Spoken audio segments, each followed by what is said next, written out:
Did you know that the NCAA profits at least $1 billion per year based on its athletes? Um, these student athletes are valued at so much more than the scholarships that they receive. Um, and also, the NCAA even uses their name to sell, and their images as well, to sell merchandise and, for example, video games, to profit and make money, but these players don't see any of it. And not only do these things happen, they don't see any of that money. Also, the time and money that they put into their sport and to these programs is so much that they can't even get another job or a part-time job to pay for any of their necessities that they have in college. So I believe that if the NCAA and other big corporations are going to make money off of these players, then these players should be able to at least receive back a proportion of it in their pocket. First, we're going to talk a little bit about an athlete's value to their program. NPR.org as well as Washington Post have a study that shows a 5-star recruit, and if you don't know anything about recruits, coming out of high school, you have 1 to 5 stars. 5-star being the best players, the best athletes. A 5-star recruit generally brings in $650,000 of revenue to their program.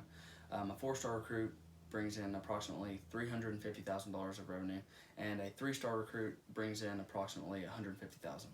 So if you look into the numbers a little bit deeper, for in-state tuition across the United States, on average, at any D1 university in America, it's going to be about $40,000 to $50,000 for tuition over 4 years. Now, out of state, it's going to be about $120,000 over 4 years.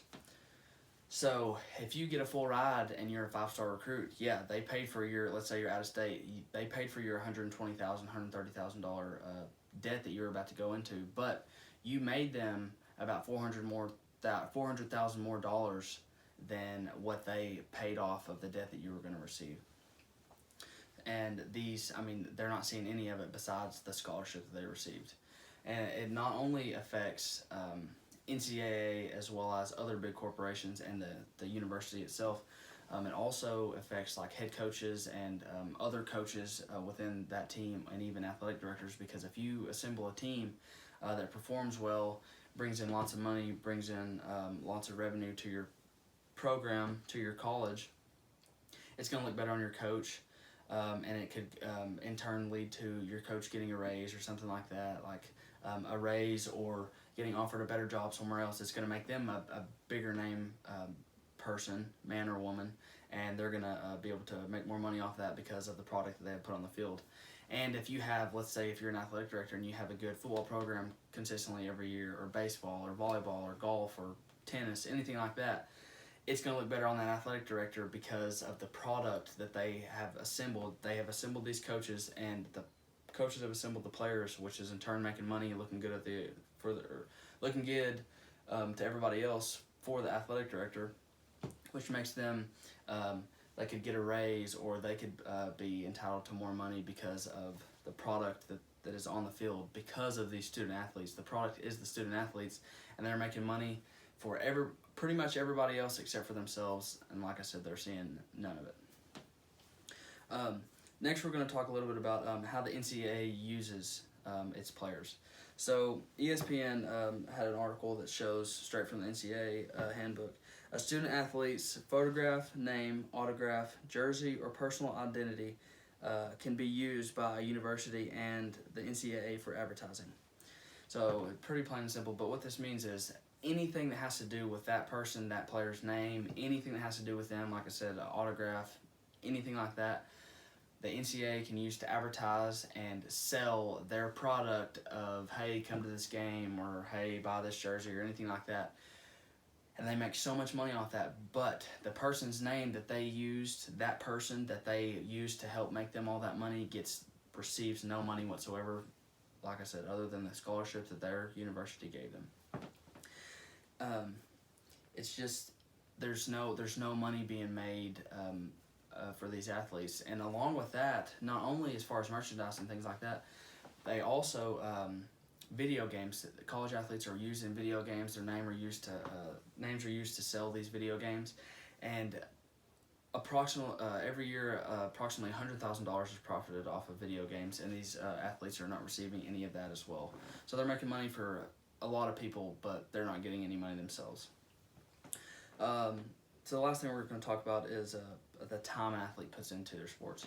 On average, a athlete at a Division I program puts in about 33 hours a week strictly into their sports team.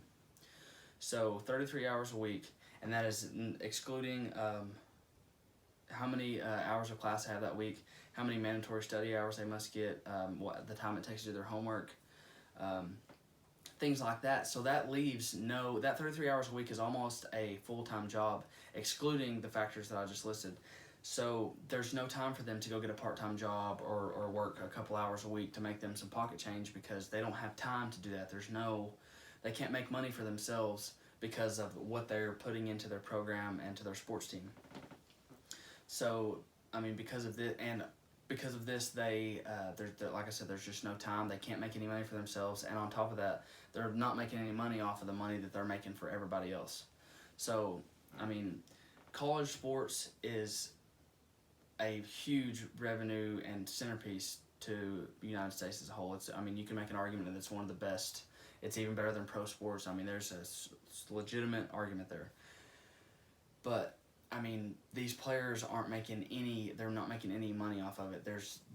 Without the student athlete, without the people that are on the field, on the court, on the diamond, anywhere, without those players, there's not going to be 70,000 fans in that arena. There's not going to be people coming to buy that jersey. There's not going to be people going to buy that video game, because without those players, there would be nothing else. Without the players, there would be no stadiums. There would be no money to be made selling anything. So it's time for those players to get paid and be treated at least fairly for what they're making for the NCAA and as well as their university.